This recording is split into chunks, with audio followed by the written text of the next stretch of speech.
One of the things that absolutely confuses the heck out of people, specifically about Neoplatonic and Pythagorean and the basis of Advaita Vedanta and the basis of original Buddhism, and I definitely emphasize the word original, and that of the Upanishads, is this idea of duality. Yeah, duality.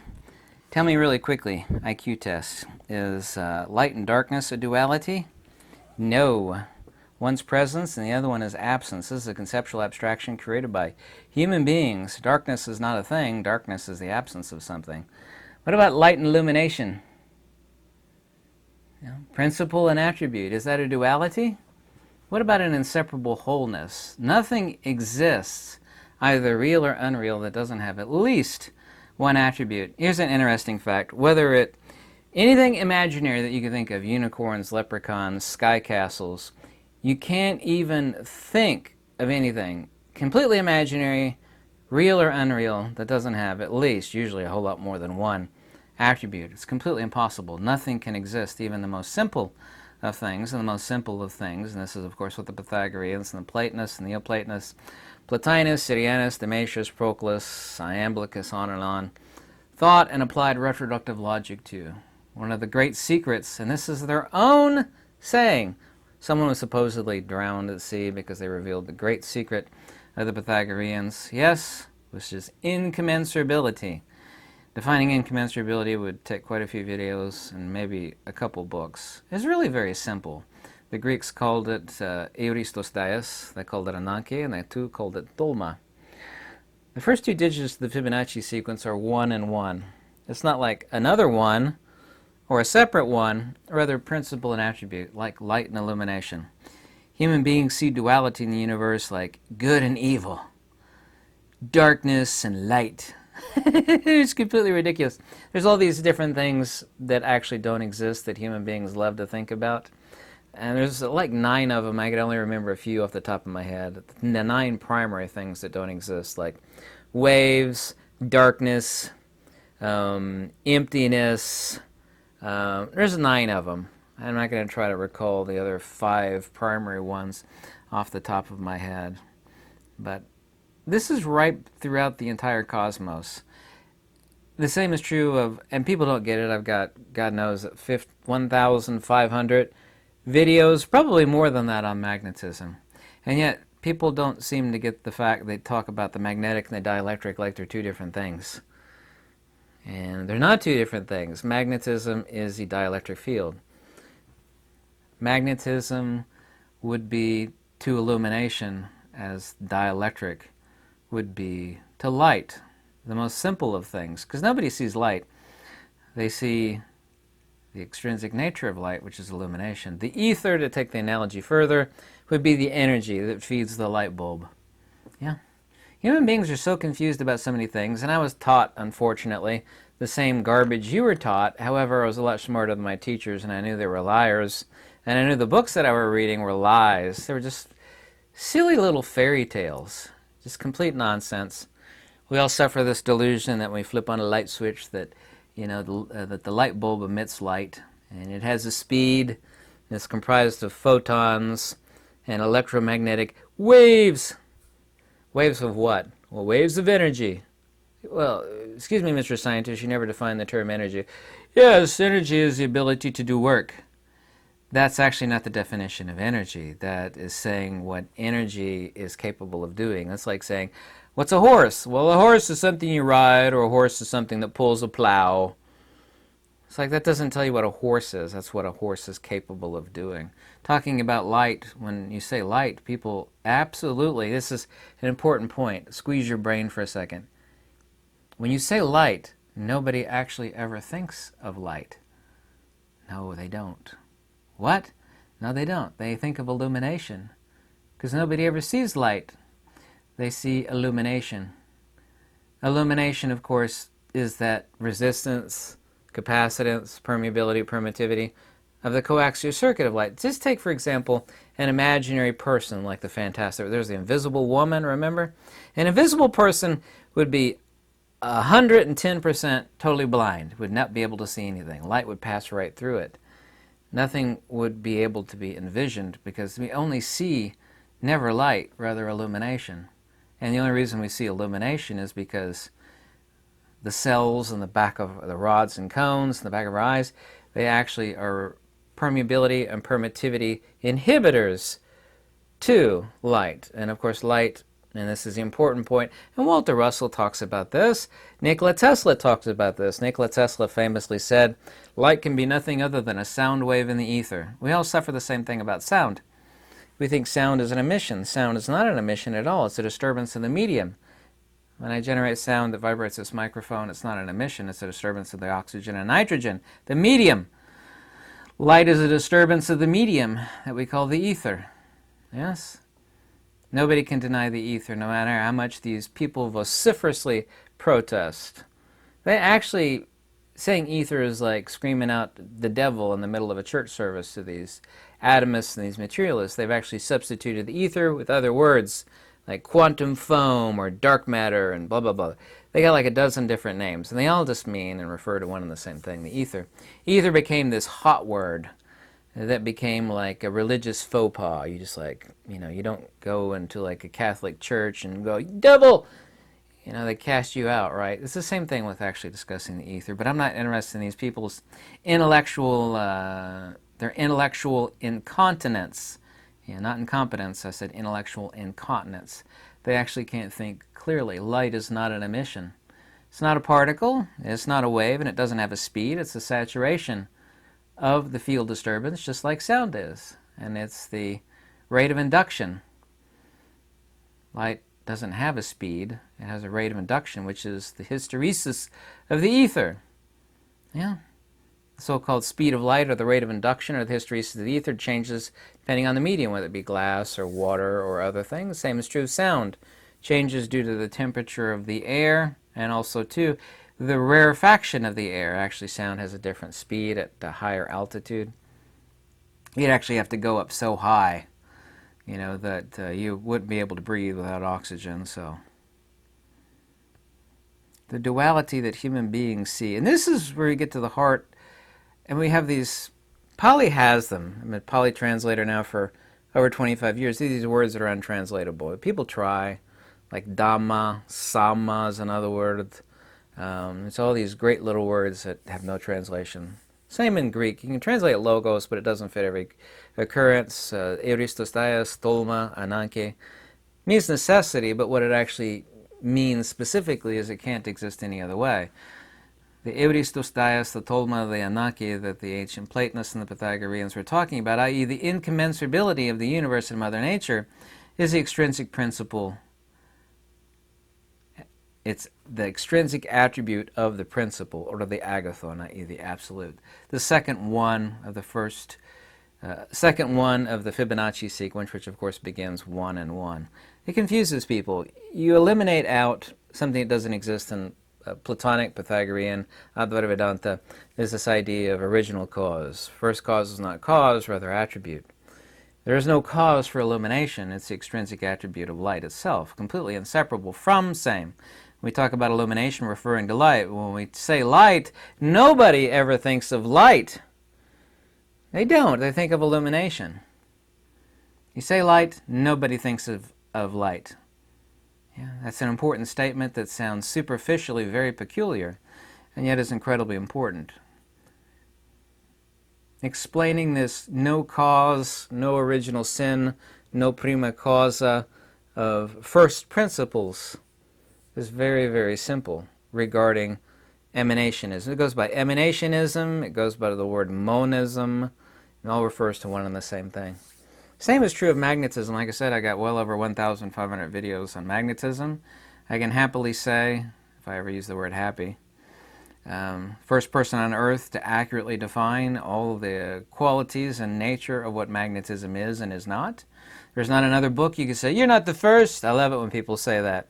Sure, go, I haven't got every book ever written on magnetism. Go point me to the person that actually ever explains magnetism. Go do it. Dollar doesn't, Tesla doesn't, Faraday doesn't, Charles Proteus Steinmetz doesn't, Heaviside doesn't. None of these guys did. Walter Russell doesn't. None of them. Yes, I am the first. You think that's egotistical? Fine, I don't care. Between the magnetic and the dielectric, these are not two different things. There's no difference between me saying magnetic and dielectric and me saying light and illumination, principle and attribute. Magnetism is the extrinsic attributional nature of the dielectric. That loss of energy or inertia manifests as the toroidal geometry of force and motion. The dissipation of that force and motion is, of course, increasing inertia and acceleration, i.e. return to what it was to begin with.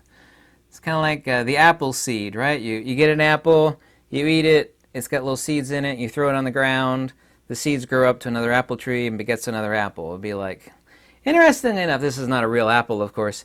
Interestingly enough, the apple, which is the definition of the product of work, is toroidal shaped. It's like, well, it's not perfectly toroidal.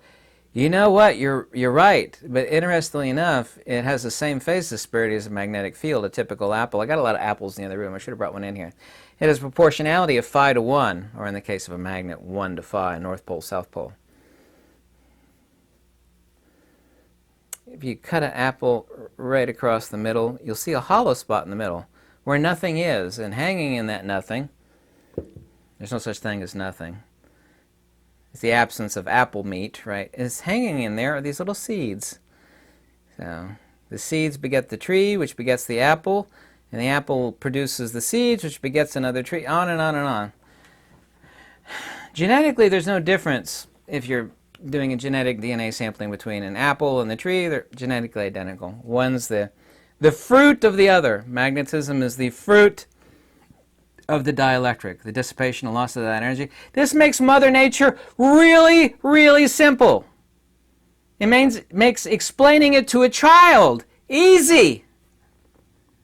Mother Nature is that dreadlock wearing, hemp skirt wearing, hairy armpit, hippie chick, no calculator, no slide rule. Everything is force and motion, inertia and acceleration. There is no duality in nature. That which we think man and woman is duality. Man and woman, well, the conjoinment of both is energy, or the generation of what? Birth, babies, most situations, of course. Magnetic and the dielectric. Space and counter space. Space and counter space is just the after effect of a divergent magnetic field, which is the loss of energy or inertia. And space is a negative image of potency, of energy, of the energy of the dielectric. The negative image of it. Space is literally the shadow, the absence of light. Space has no properties. Quote, unquote, Nikola Tesla. If we think of space as a shadow, because a shadow is not a thing, a shadow is an absence of something.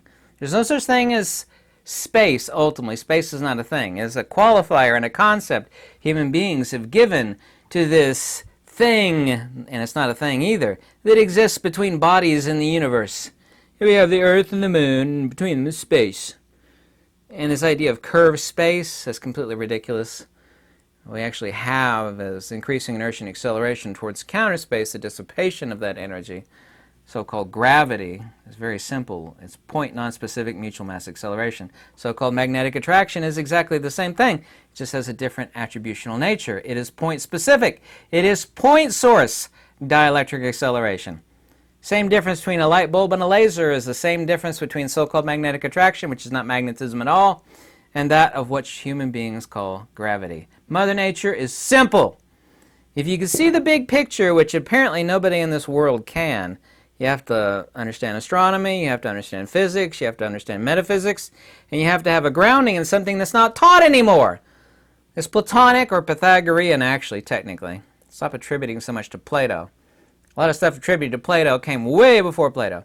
Pythagorean retroductive analysis doesn't exist anymore. I'd like to bring it back into existence, but I'm working on the booklet for that. Principle and attribute, life and death, composite and decomposite. Death is not the opposite of life. Death is the opposite of birth. Death is the breakup of life. Life is a composite, a consubstantiality of matter and spirit. So what happens when you die? What makes you think you are that which dies? That's ridiculous. People always say, what happens when we die? I was like, what makes you think you are that which dies? You are not. This is a fundamental primordial agnosis. Agnosis is no different than saying a shadow. the metaphysics which doesn't belong to Plato. Plato did not think of it, even though it's found in Plato's Republic, Plato's cave analogy.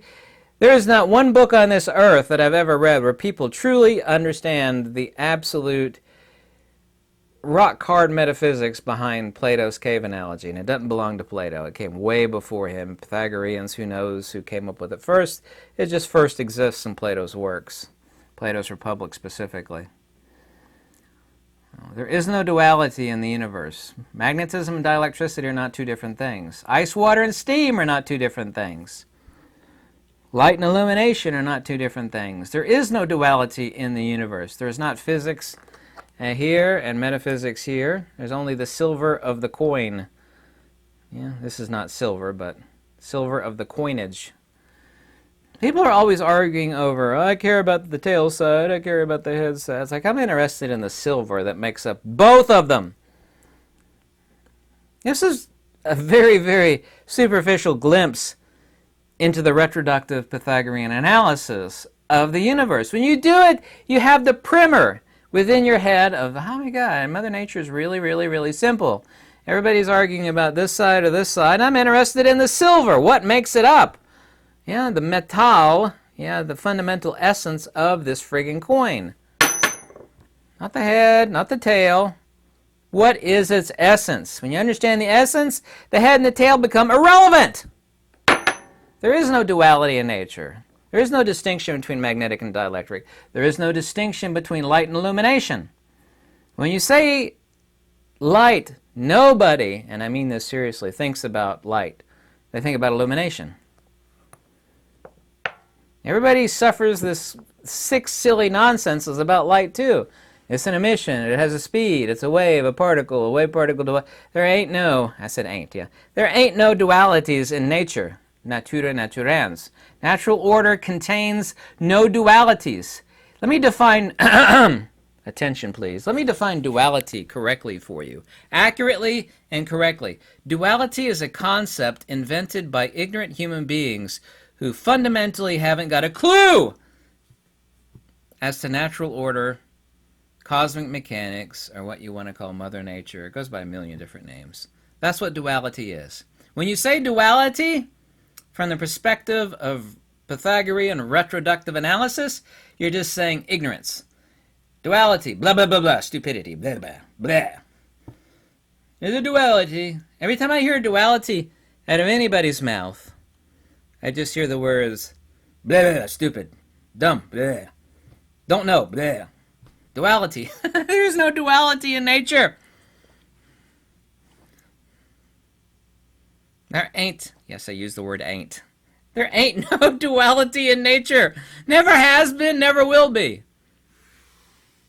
We got ice over here, and water over here, and steam over there. Excuse me, sir. Those are all one and the same thing. Yes. Well, yes, they're all water. Yes, water. Essence. There is no duality. See, what's the extrinsic nature of dielectricity when it loses some of its energy? Well, it creates this new geometry called a torus, which human beings on the planet Earth, who are not intellectually very advanced, have a new name for, a different name for it. They call it magnetism. Like some advanced planet in deep space, instead of a different word, like the word we have for magnetism, they might say, we have here is dielectricity and dielectric loss. They would be using the same word for, it would be, you see, for example, saying in their intergalactic language, they would say dielectric loss, or a dielectric variant maybe. They wouldn't have it totally, we have dielectricity here, and we've got magnetism over here. It's like, no, they're both the same thing! Do you want to know what this big brown thing is behind me? It's a $700 expensive roll of leather. I'm sure someone's going to ask you, what's that behind you? It's leather. Any of you like these videos, want to contact me, my email's in the description below. Any donation is always warmly welcome. Lux e veritas, wisdom above all else. And by above all else, I actually mean all else.